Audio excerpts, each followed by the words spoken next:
اپنے بیٹے کو کہنے لگی میں تمہیں حضور کے پاس چھوڑ کے جا رہی ہوں، جب تم میدان میں گرو گے تو میں تمہیں دیکھنے آؤں گی، دیکھنا تمہاری پشت پہ کوئی زخم نظر نہ آئے، جتنے تیر کھانے ہوئے سینے پہ کھانا، جتنے تلواروں کے نیزوں کے زخم برداشت کرنے ہوئے یہاں کھانا، پشت پہ زخم نظر نہ آئے۔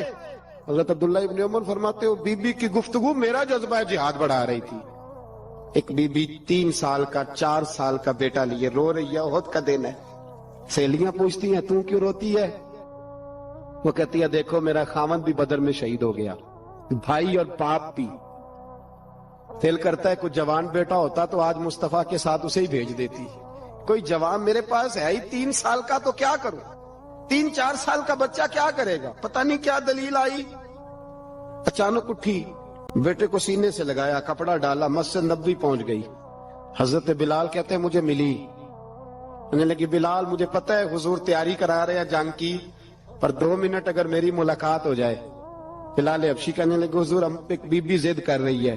حضور باہر آئے، کہنے لگی حضور میں فلاں کی بیٹی، فلاں کی بہن، فلاں کی بیوہ ہوں، میں نے بدر میں 3 شہید دیے ہیں، اب میرے پاس یہ 3 سال کا لال ہی بچا ہے، بڑا فخر ہے میرا، لوگ مجھے شہید کی بیوہ، شہید کی بیٹی، شہید کی بہن کرتے، دل کرتا ہے شہید کی اماں بھی کہیں جاؤں تو میرا بیٹا لے لیں۔ سیدنا بلال کہتے ہیں حضور مسکرائے، کہنے لگے یہ 3 سال کا نونہال کیا کرے گا؟ کہتے ہیں اماں کا عجیب جذبہ ہے۔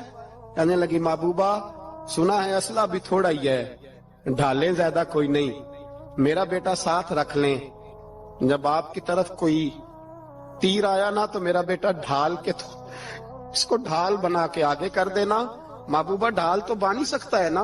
حضرت بلال فرماتے ہیں مصطفیٰ کریم نے فرمایا جا میں نے قبول کیا، قیامت کے دن بیٹا گھر لے جا، جب تیرا نام پکارا جائے گا تو شہید کی اماں کہہ کے ہی پکارا جائے گا، جا تو گھر لے جا۔ کہتے ہیں چلتے چلتے ایک غریبنی اور آ گئی، اتنی سی اٹی بان کی، اتنی سی، بلال حضور سے ملاقات ہو جائے گی۔ نبی پاک آ گئے، کہا محبوبہ یہ غلبہ اسلام میں میرا بھی حصہ ڈال لے۔ حضور نے فرمایا یہ کیا ہے؟ کہنے لگے حضور خامن فوت ہو گیا، اولاد اللہ نے بے نیازی سے دی نہیں، سویرے چرخہ کاٹ کے رزق حلال کھاتی ہوں، میرے پاس نا یہ اتنا سا بان ہے، ایک گھوڑے کی لگام بن جائے گی، محبوبہ حصہ تو ڈال جائے گا نا دین کے لیے، میری قبولیت ہو جائے گی۔ میرے حبیب نے ہاتھ اٹھائے اور دعا مانگی، کہے اللہ جتنا تو میدان کے مجاہدوں کو اجر عطا فرمائے اتنا اس غریبنی کو بھی عطا فرمانا۔ حضرت عمر فاروق رضی اللہ تعالیٰ عنہ رات کا وقت چہرے پہ نقاب ڈال کے گلی میں گھوم رہے تھے، میں بھی گلی میں نکلتا ہوں، آپ بھی نکلتے ہیں، لیکن مقصود یہ ہے کہ ذرا پتہ کریں باہر کی ہوا کیسی ہے، مقصود یہ ہے کہ پتہ کریں کہ آج برگر کس دکان کا اچھا ہے، معلومات کریں کہ محلے کی سیاست کس رخ جا رہی ہے، وہ بھی نکلتے تھے، لیکن مقصود یہ نہیں تھا، مقصد سمجھ گئے تھے نا، وہ اس لیے نکلتے تھے کہ پتہ کروں کوئی دکھی تو نہیں،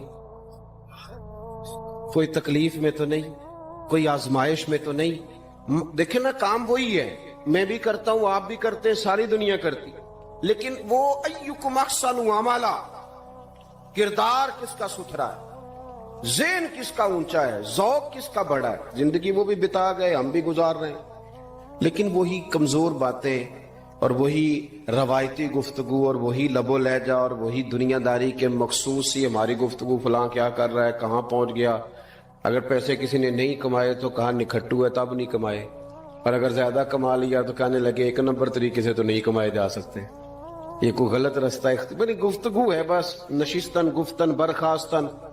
تو اعلیٰ کام، اعلیٰ کردار ان لوگوں، حضرت عمر گزر رہے تھے تو غلام ساتھ تھا، ایک شخص کو دیکھا کہ مدینے کے باہر خیمہ لگایا ہوا ہے، بھئی خیریت ہے، یہاں خیمہ کو لگایا؟ کہنے لگا امیر المومنین سے ملنے آیا ہوں، رات ہو گئی تھی تو سوچا یہیں قیام کر لیتا ہوں، صبح ان سے ملوں گا۔ تو فرمایا اندر کسی کے درد سے کراہنے کی آواز آتی ہے، کہنے لگا میری بیوی ہے اور بچے کی ولادت کا وقت آ گیا، تکلیف میں۔ حضرت عمر دوڑے گھر گئے، اپنی اہلیہ سے کہنے لگے نیکی کمانے کا ارادہ ہے؟ اس نے کہا ہے، مقصد سمجھ گئے تھے نا وہ لوگ، بالکل ہے. فرمایا جو ضرورت کی چیزیں ولادت کے وقت ہوتی ہیں لے لے. کچھ گھی لے لیا, کچھ چنے لے لیے, کچھ ضرورت کی چیزیں لے لی, خاتون کو ساتھ لیا. یہ خاتون اول کی بات کر رہا ہوں میں خاتون اول کی بات کر رہا ہوں. حضرت فاروق اعظم رضی اللہ تعالیٰ عنہ امیر المومنین ہے. حضرت عمر نے اپنی اہلیہ کو ساتھ لیا, جہاں وہ شخص تھا وہاں آئے. اہلیہ نے حضرت عمر کے ذمہ کام لگایا, آگ جلا لیں, یہ تیل لے لیں, فلاں فلاں چیز گھی میں ڈال لیں, بنانی شروع کر دیں. فاروق اعظم نے ہاتھ کے اندر پکڑا ہوا برتن, چمچہ, ڈوئی بھی آخ لی جائے, پنجابی ہے نا ہم, تو وہ کام کر رہے ہیں, چلا رہے ہیں, آگ جلا رہے ہیں. خاتون اندر ڈیوٹی کر رہی. تو وہ شخص جو تھا نا جس کی بیوی تھی, وہ کہتا میں 2-3 دفعہ کا غلام ادھر آ, فلانی چیز بتا. میرے ذہن میں یہ تھا کہ امیر المومنین نے کو بندہ کھڑا کیا آنے جانے والے مسافروں کا خیال کرے. میرے سے 2-4 دفعہ میں نے اپنے لفظوں میں بات بھی کہہ دی, لیکن جب اندر میرے بچے کی